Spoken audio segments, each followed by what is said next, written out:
Check out this market update where I tell you what happened last month, what's happening this month, and what I expect to happen next month. And hang out until the end to find out how you can get $50,000 toward your next property or your first property with no strings attached. Hey everyone, welcome to December. Let's talk about what's happening in the real estate market here in the Los Angeles area.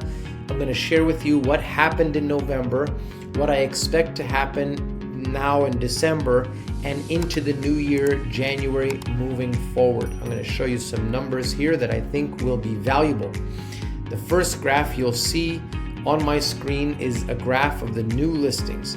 Now, there's a cyclical pattern to listing supply, and that is typically it rises into the spring and summer and declines into the winter. So now that we're in December, you will see the typical seasonal decline of new inventory. What does that mean for active listings? Active listings, although there's less new listings hitting the market, there are 12% more active listings, meaning at this time of year, there's 12% more houses on the market than this time of year last year. So this December versus last December, up 12% in the entire Los Angeles region of active listings. Now, days on market, here you'll see the blue line graph of days on market. This also has a cyclical pattern. Typically, the market slows down toward the holidays for reasons you might expect, such as people celebrating or traveling or spending time with family, and they don't really have time to buy or sell or look or move from one place to another. So now we're in 2024, heading towards the end of the market.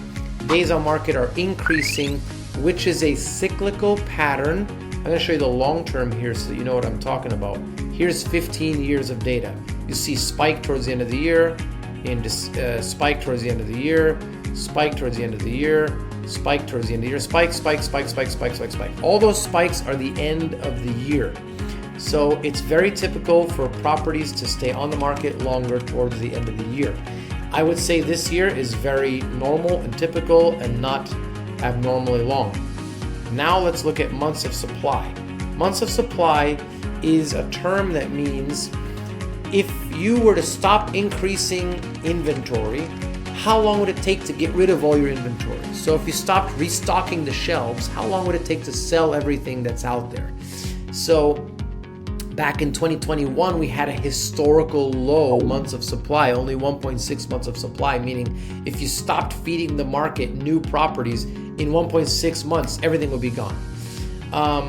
So that started to climb in a healthy way. 2022, 2023, 2024, we have been climbing in a cyclical pattern like this. So right now we're about 3 months of supply, which is, I would say, healthy, not crazy fast and not crazy slow. Lastly, price per square foot. This is one of my favorite indicators of what's been happening.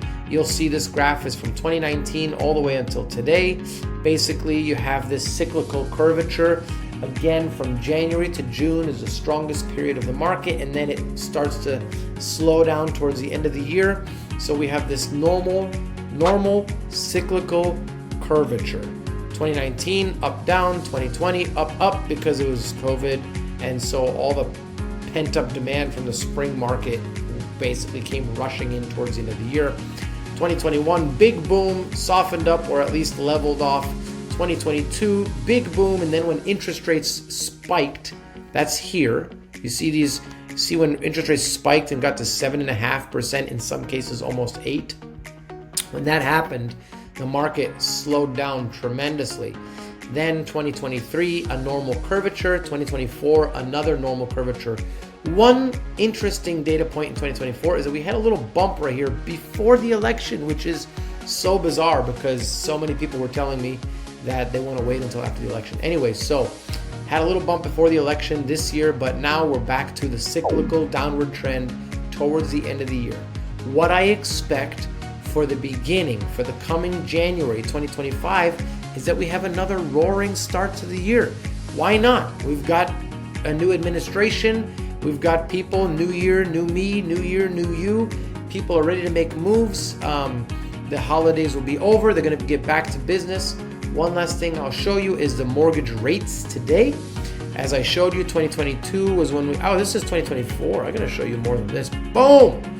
2022, big spike. 2023, big spike. That's when we almost hit 8%, 2023.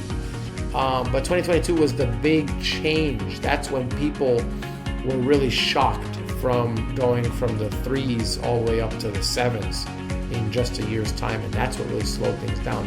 But anyway, the highest peak of interest rates was October 2023. That's when it reached 8%. Now I would say we've been in a typically, or in a downward trend of sorts. You see it went down, up, and in stocks or charts, they like to say lower lows, lower highs, right? So low, high, lower low, lower high seems to be making a downward trend, which is exciting for many buyers and sellers. So I would expect this trend to continue. I'm going to show you one last fun graph on my computer. Check this out. Here is a graph of the 10-year US Treasury.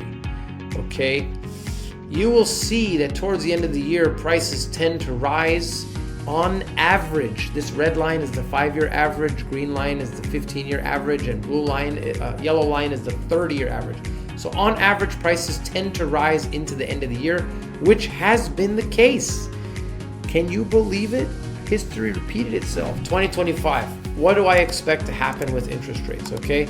So towards the end of the year, here in 2024, rates went up as they do cyclically, but not as much, not as steep. So rates came down towards the end of the year, but barely, okay? So what's gonna happen in the rest of the December?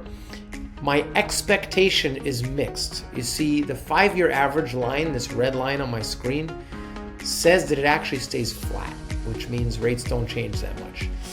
The yellow and green lines, which are the 30 and 15-year averages, say that rates actually go up towards the end of the year. But then the beginning of the year, rates or bond prices go up and then rates come down again into the end of January. So if I had to make a prediction here, I would say that rates are probably going to stay maybe sideways, unless Trump puts enough pressure on Mr. Powell to reduce rates and he succumbs to the political pressures again of his superiors. That might be the case, I don't know. But I would say probably sideways is my guess, if I had to take a guess based on history. Then, January into February, I would expect rates, these are bond prices, remember, bond prices and rates are inverse. So I would expect prices to come down from January to February, which means rates to go up. So, what does that mean for a buyer? I would say if you were playing the game of predictions, I would highly recommend that you try to lock something up before the end of the year. Because as I showed you, the end of the year is when days on market increase. Now, if you're a seller and you had a property on the market for a long time, wouldn't you be more motivated to accept an offer that comes your way to save the day? I would if I was a seller. And so the longer these properties are on the market, the better chance you have as a buyer to score a deal. If you're a seller, properties are still selling, but they're slower. And as I showed you here, price per square foot is a little bit softer. So what would I do if I were you? I would call me, Marcus Ibrahim with Team Ibrahim, so I can help you prepare to hit the market, boom, when the market is strong. The beginning of next year. I want to ride this wave up with my sellers. I want to be boom, boom, boom, hitting the market, getting multiple offers, taking good deals, good terms. That's what you want to do as a seller. So prepare now. Call me now and I'll tell you what to do to prepare so that you're ready for January, February, March, April, May, June, etc. That's what I would do. And last but not least, special bonus information that you do not want to miss. This is going to blow your mind. Right now, I have a lender. If you're buying a property, you need to listen very carefully. Even if you're selling it, this is going to help you. I have a lender that can give away $50,000. No, it's not California Dream for All. It's way better than that. California Dream for All and many of these other government programs, they give you money up front, but there's strings attached. There might be a deed restriction. You might have to share your profit with them. You got to take these special classes and courses, etc., etc., etc. Median income, blah, blah, blah, blah, blah. I have a lender that can give you $50,000 for certain properties, $20,000 for other properties. So it's between $20,000 and $50,000. The property can be perfect. It can be beautiful. It can be new construction. There's nothing has to change with the property. It just depends on the address. So I have a list of these addresses of properties that qualify for $20,000 to $50,000 of free money. When I say free, I mean no strings attached, okay? You don't have to pay it back. It's not a loan. It's not a forgivable loan. It's a grant. And the only qualifications, the 3 qualifications for this grant are: you must have a FICO over 660. You must have income less than $295,000 per year. However, if you're slightly over that, or if you're applying with a spouse, call me and I'll tell you how to maybe solve that problem. And you must not own another property at closing. So even if you own a property now and you need to sell it to buy a new one, that's okay. As long as you sell first, buy second, you can qualify for $20,000 to $50,000 of free money from this lender that I can introduce you to, and you do not have to pay it back. It's free. And one more super bonus, double bonus, PPS, whatever you want to call it.